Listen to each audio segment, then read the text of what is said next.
कश्मीर से आर्टिकल 370 हटने के बाद गृह मंत्री अमित शाह पहली बार श्रीनगर पहुंचे। दौरे की शुरुआत में ही अमित शाह सबसे पहले शहीद हुए इंस्पेक्टर परवेज अहमद डार के घर पहुंचे। 3 तस्वीर इस वक्त आपके सामने। वहां उन्होंने उनके परिवार से मुलाकात की। दरअसल जून के महीने में इंस्पेक्टर परवेज अहमद डार की आतंकियों ने गोली मारकर हत्या कर दी थी।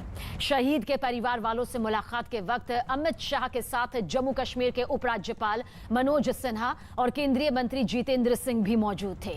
इसके बाद गृह मंत्री अमित शाह ने सुरक्षा पर एक अहम बैठक भी की। गृह मंत्री अमित शाह का ये दौरा 3 दिनों का है और ये 3 दिवसीय दौरा कई मायनों में बेहद खास है। दरअसल घाटी को वो उड़ान मिलेगी जो कि आतंकियों के पर काटने में अपनी एक महत्वपूर्ण भूमिका निभाती नजर आएगी। लेकिन सबसे पहले अपने दौरे की शुरुआत उन्होंने शहीद के परिजनों के घर पहुंचकर की। उनके परिवार वालों से मुलाकात की। उनकी पत्नी को सरकारी नौकरी दी। शहादत को अमित शाह सबसे पहले नमन करते हुए नजर आए। तो अमित शाह का मिशन जम्मू कश्मीर ये दौरा यहां सामने आ रहा है। 3 दिवसीय दौरे का आज पहला दिन है। 23 अक्टूबर क्या कुछ आज खास का दिन रहा है उसकी डिटेल इस वक्त आपके सामने मौजूद है। 24 अक्टूबर यानी कल का दिन जब जम्मू में आईआईटी में नए ब्लॉक का उद्घाटन करेंगे। साथ ही एक जनसभा को भी संबोधित करते नजर आएंगे और राजनीतिक दलों के प्रतिनिधियों से भी भेंट यहां पर होगी। 25 अक्टूबर की भी ये डिटेल आपके सामने। और रिफत हमारे सहयोगी लगातार इस खबर पर अपनी नजर बनाए हुए हैं। 370 हटने के बाद ये पहला दौरा। रिफत, जैसा कि हम लगातार कह रहे हैं, इसके मायने यहां पर समझने की कोशिश कर रहे हैं। खासतौर से ये मायने आप समझेंगे कि घाटी को एक नई उड़ान देने की कोशिश किस तरह से यहां पर दिखाई देगी।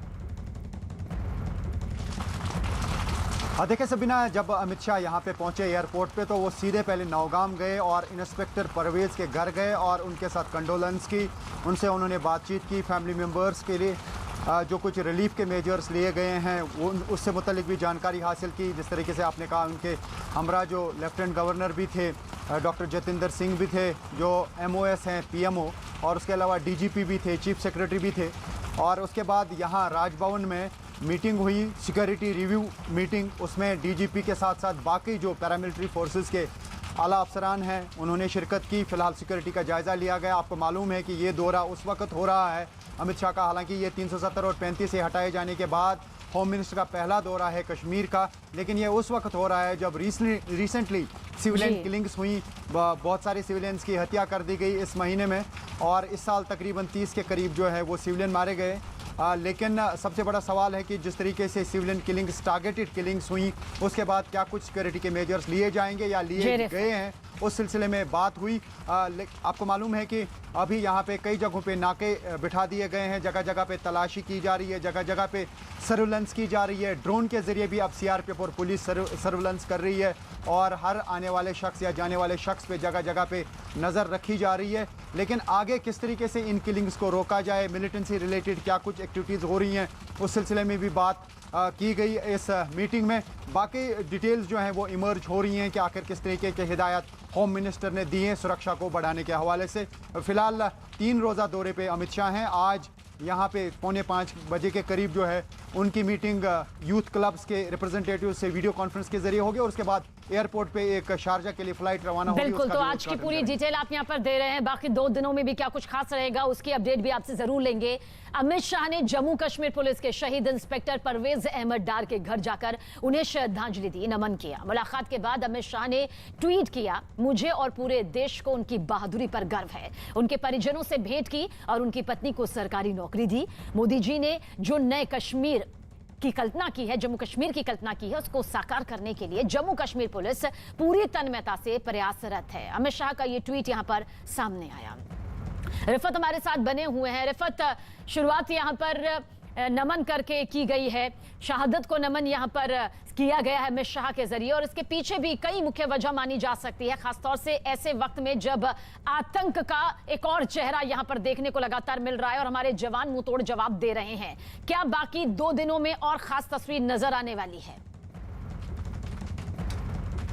देखिए सबीना, जिस तरीके से आपको मालूम है कि लगातार सिक्योरिटी फोर्सेस को भी निशाना बनाया जा रहा है, खासतौर से मिलिटेंट्स अलग अलग जगहों पे कभी ग्रेनेड हमला कर रहे हैं, कभी पुलिस वालों को निशाना बन रहे हैं, कभी टारगेटेड किलिंग्स जो हैं पुलिस वालों की जा रही है सिविलियन किलिंग्स के अलावा। लेकिन जिस तरीके से आज सीधे एयरपोर्ट से नौगाम आए और परवेज़, जो इंस्पेक्टर परवेज़ हैं, उनके घर अमित शाह गए खुद, तो उसका मतलब यही है कि जो मनोबल है सिक्योरिटी फोर्सेस का, खासतौर से पुलिस पर्सनल का, वो बढ़ाया जाए और उनके परिवारों को ये मैसेज दिया जाए कि होम मिनिस्ट्री उनके साथ है, होम मिनिस्टर उनके साथ है या गवर्नमेंट ऑफ इंडिया पूरी तरह से उनके साथ है। तो ये कहा जा सकता है कि मैसेज यही है कि उनका मनोबल बढ़ाया जाए और सिक्योरिटी फोर्सेस को ये कहा जाए कि ख़ास तौर से होम मिनिस्ट्री उनके साथ है, हर दुख सुख में उनके साथ साथ रहेगी। बहुत बहुत शुक्रिया रिफत, एक बार फिर से पूरी जानकारी के लिए नजर बनाए रखिएगा। इस तस्वीर पर लगातार आपकी तरफ रुख करेंगे। यूपी के मुख्यमंत्री योगी आदित्यनाथ ने कांग्रेस और समाजवादी पार्टी पर बड़ा हमला बोला। लखनऊ में ओबीसी सम्मेलन में बोलते हुए योगी आदित्यनाथ ने कहा कि कांग्रेस ने साल 2005 में सेतु बंध तोड़ने के लिए पूरी ताकत लगाई और उसी पार्टी को एसपी ने समर्थन दिया। तो वहीं दूसरी तरफ यूपी की कांग्रेस प्रभारी प्रियंका गांधी ने बाराबंकी में प्रतिज्ञा यात्रा को हरी झंडी दिखाई। इस बीच वहां मौजूद महिलाओं ने अपने हाथों से प्रियंका गांधी को रोटी और गुड़ भी खिलाया। ये दो तस्वीर इस वक्त आपके सामने मौजूद है। अब लगातार इसी तरह की राजनीतिक सियासी हलचल की तस्वीरें सामने आती रहेंगी, क्योंकि यूपी विधानसभा चुनाव पर सभी पार्टियों ने अपनी कमर न सिर्फ कसी है बल्कि शंखनाद भी यहां पर हो चुका है। और ऐसे में ये दो तस्वीर जहां पर योगी आदित्यनाथ का कांग्रेस पर यह बड़ा निशाना सामने आया, वहीं देखिए किस तरह से प्रियंका गांधी ने भी पूरी तरह से अब कमर कस ली है और लगातार अपने इस चुनावी रथ को लेकर आगे बढ़ती नजर आ रही हैं। तो कांग्रेस ने राज्य भर में प्रतिज्ञा यात्रा की शुरुआत कर दी है। कांग्रेस महासचिव प्रियंका गांधी ने बाराबंकी में प्रतिज्ञा यात्रा को हरी झंडी दिखाई। प्रतिज्ञा यात्रा की शुरुआत के साथ ही प्रियंका गांधी ने महिलाओं को आगे बढ़ने और कांग्रेस में आने का न्योता भी दिया।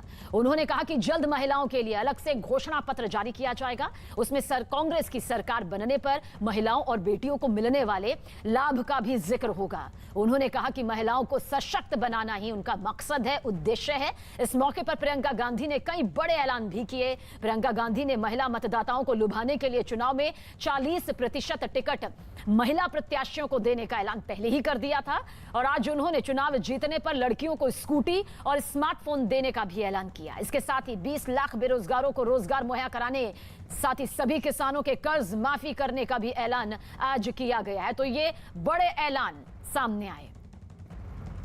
पहली प्रतिज्ञा, टिकटों में महिलाओं को 40% हिस्सेदारी, लड़कियों को, छात्राओं को स्मार्टफोन और स्कूटी। दूसरी प्रतिज्ञा, किसानों का पूरा कर्जा माफ होगा। तीसरी प्रतिज्ञा, 2500 में गेहूं धान, 400 पाएगा गन्ना किसान। चौथी प्रतिज्ञा, बिजली बिल सबका हाफ, कोरोना काल का बकाया साफ। पांचवी प्रतिज्ञा, दूर करेंगे कोरोना की आर्थिक मार, परिवार को देंगे 25,000।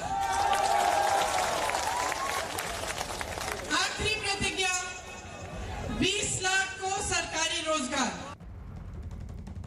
और सुल्तानपुर पहुंचे यूपी के सीएम योगी आदित्यनाथ ने कांग्रेस और समाजवादी पार्टी पर जमकर हमला बोला। उन्होंने अपनी सरकार की योजनाओं के बारे में जानकारी दी और राज्य के सभी लोगों तक योजनाओं का लाभ पहुंचाने का दावा किया। 7 वर्ष के अंदर बदलते हुए देश को देखा है। पहले भारत के अंदर 2004 से 2014 तक जिस प्रकार की सरकारें थी, उनका एक ही उद्देश्य होता था, जैसे भी हो भारत की आस्था पर प्रहार करना, जैसे भी हो भारत के विकास को बाधित करना। और फिर यही क्रम उनका आगे बढ़ता गया और एक समय तो ऐसा आ गया था 2009 के बाद, जब हर दिन एक नया घोटाला कांग्रेस नेतृत्व की केंद्र की सरकार का देश के सामने आता था और पूरा देश हैरान और परेशान होता था। विकास की योजनाओं का लाभ